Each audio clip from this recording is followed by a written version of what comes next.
होशियार मिस्टर जज खुराना तशरीफ ला रहे हैं।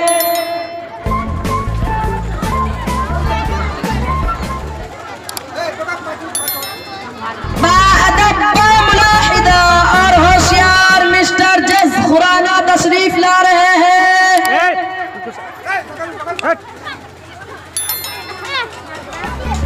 साइड होनी बाअदब मुलाहिदा और होशियार मिस्टर जज खुराना तशरीफ ला रहे हैं। ऑर्डर ऑर्डर ऑर्डर, अदालत की कार्रवाई शुरू की जाए। आज का एक कुछ ऐसे है कि कुछ दिनों के पहले एक मदरसे के तालिब इल्म शहजाद जो दहशतगर्दी के अजनबी में गिरफ्तार किया गया था, जो आपके पुलिस के हिरासत में है, और उनके अहले खाना का कहना है कि मेरा लड़का इस जुल्म से बरी है, उसको गलत इल्जाम लगाकर फंसाया गया है। मुजरिम और उसके वालिद को हाजिर किया जाए। मुजरिम और उसके वालिद नुमान को अदालत में हाजिर किया जाए। मुजरिम और उसके वालिद नुमान को अदालत में हाजिर किया जाए। मुजरिम और उसके वालिद नुमान को अदालत में हाजिर किया जाए।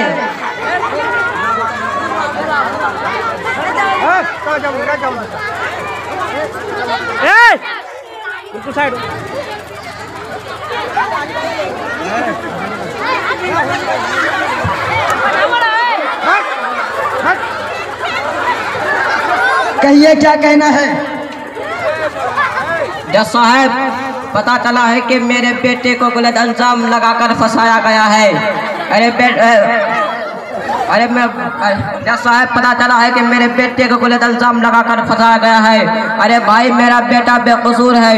मेरा बेटा तो सिर्फ पढ़ता है, उसे दहशतगर्दी से क्या ताल्लुक, उसको गलत इल्जाम में फंसाया गया है।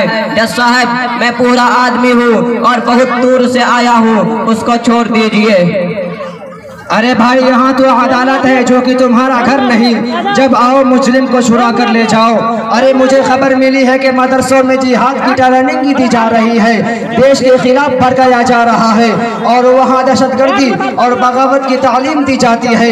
उसी में तुम्हारा बेटा गया है, इसलिए गिरफ्तार किया गया है। जज साहब, ये आप क्या कह रहे हैं? मदरसों में जिहाद की ट्रेनिंग और दहशतगर्दी की तालीम दी, ये कैसे हो सकता है? ये आपको गलत खबर मिली है, ये किसी की गिनावानी साजिश है। अरे भाई, आपको क्या मालूम, वहाँ तो प्यार और मोहब्बत के फूल खिलते हैं। वहाँ ऐसे लोग होते हैं जिन्होंने अपने तन मन धन की बात लगाकर हिंदुस्तान को अंग्रेजों फुला दी और जंग से आजाद कराया। और आप कह रहे हैं मदरसों में जिहाद की ट्रेनिंग और दहशतगर्दी की तालीम दी जाती है। ये तुम कैसी बातें करते हो? मदरसों में मोहब्बत, जंग आज़ादी भी मुसलमानों के हिस्सा है। ये तुम्हें किसने बता दिया?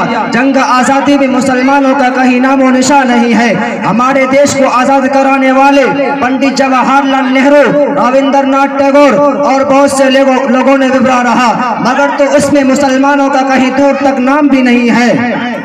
जज साहब, मुझे तो लगता है कि आप अपने आंखों में ताअस्सुब पर इस तरह चश्मा लगा रखी है, जो आप एक तरफ सोचने से बाहर निकलने नहीं दे रही है। और मुझे लगता है कि आप जिहाद से वाकिफ नहीं, इसीलिए आप बहकी बहकी बातें कर रहे हैं। मुझे मालूम है, इस ताख़ीर की वजह से तुम्हारी जेल भी हो सकती है। जज साहब, जेल जेल जेल, हाँ जेल जेल। आप जेल की बात कर रहे हैं? अरे जेल में जाने से कौन डरता है? जेल जेल जेल, हम तो हक बात और मुल्क की खातिर अपनी जान भी दे सकते हैं, ऐसे कि हमारे असलाफ ने जानो माल कुर्बान किया।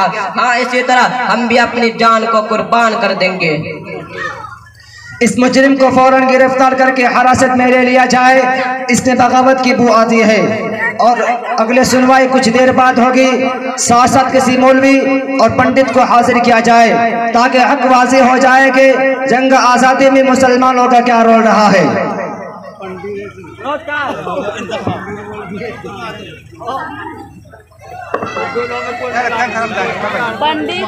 अदालत की कार्रवाई फिर कुछ देर बाद शुरू की जाएगी। अदालत की कार्रवाई फिर कुछ देर बाद शुरू की जाएगी।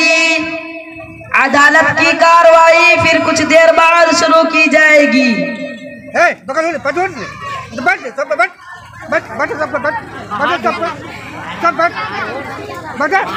अदालत की कार्रवाई फिर कुछ देर बाद शुरू की जाएगी।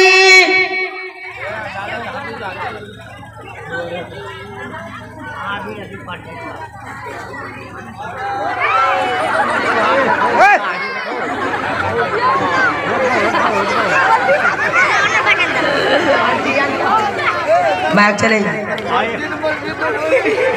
पंडित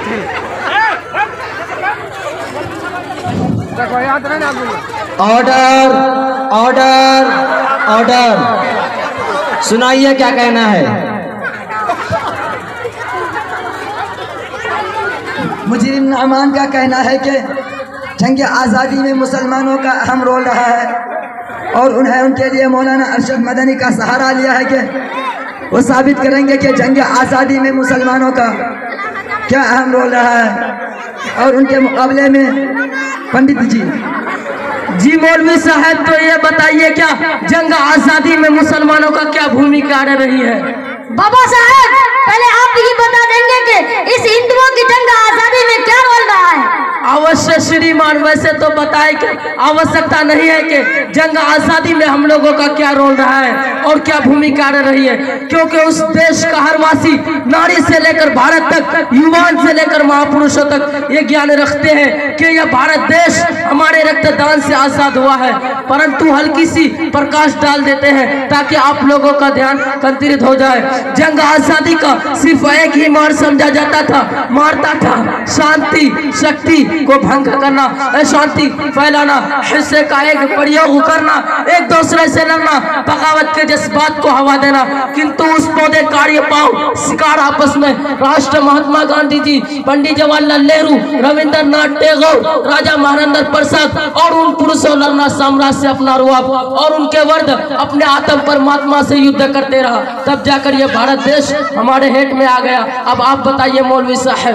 बाबा, आप जो कुछ कहे हैं इसे कोई दोहराई नहीं है, लेकिन आपने एक तरफा बातें की हैं, अपनों का जिक्र कर लिया और दूसरों को भूल गए। अच्छा, तो आप भी बता दीजिए, भाषण दीजिए ताकि हम लोगों को ज्ञान हो जाए कि दूसरों की भूमि क्या क्या कार्य रही है। बाबा, अगर आप तारीख के किताबों को गौर से मुताला करेंगे तो खुद आपको मालूम हो जाएगा कि जंग आज़ादी में मुसलमानों का क्या रोल रहा है। लीजिए मैं कुछ बात बता दूं कि जंग आज़ादी में मुसलमानों का क्या रोल रहा है।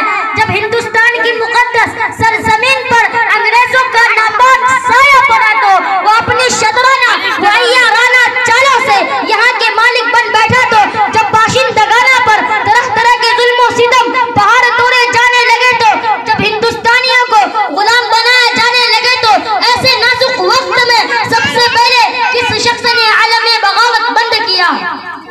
वो मुहद्दिस कबीर, इमाम जलील, फख्रो चमन, महरम फन, नाज़िश वतन शाह अब्दुल अजीज इब्न वलीउल्लाह मुहद्दिस दहलवी है।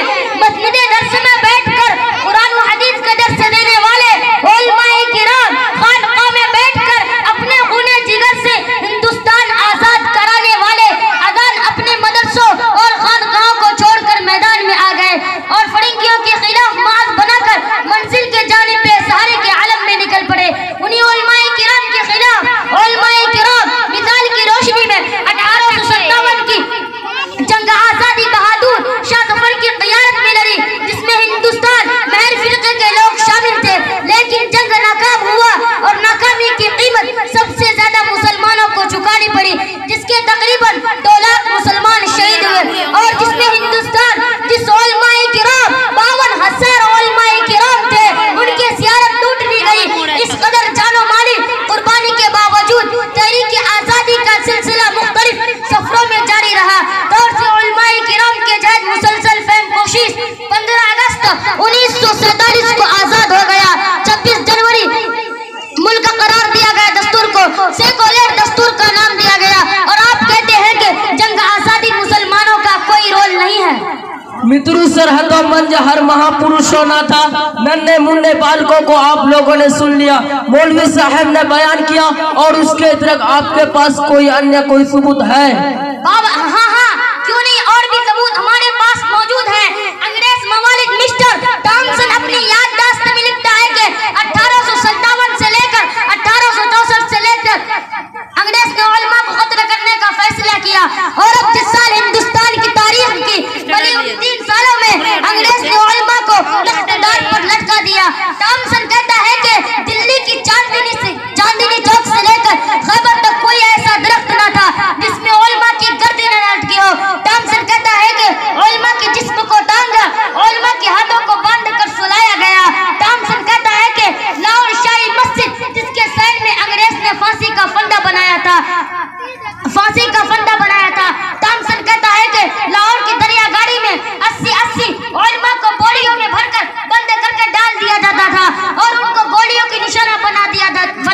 जाता था। थॉमसन कहता है कि जब मैं दिल्ली में अपने खीमा में गया तो मुझे मुर्दारों की बदबू महसूस हुई और मैं खीमा में गया, देखता हूँ कि आग के अंगारे दहक रहे हैं और 40 उलमा के कपड़े उतार कर उन अंगारों में डाल दिया गया।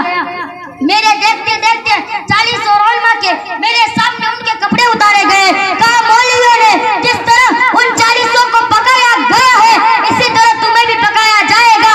तुम सिर्फ एक आदमी ये कह करके 1857 की जंग आजादी में हम शरीक नहीं थे, अभी छोड़ देते हैं। हम आप ही के धर्म मानने वाले लेखक साहब आपके सामने मौजूद है, आप उनसे मालूम कर लीजिए कि ये तो आप ही के धर्म मानने वाले हैं, आपकी तरफदारी ही नहीं है और ये क्या करेंगे।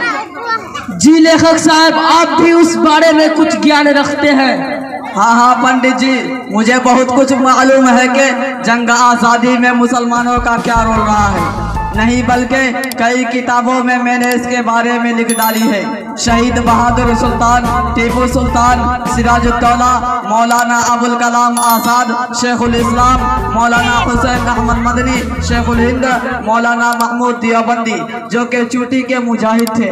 इनके अलावा हजारों के तादाद में मुसलमानों ने अपने खूने जिगर को इस देश के लिए पेश कर दिया। तमाम बातों पर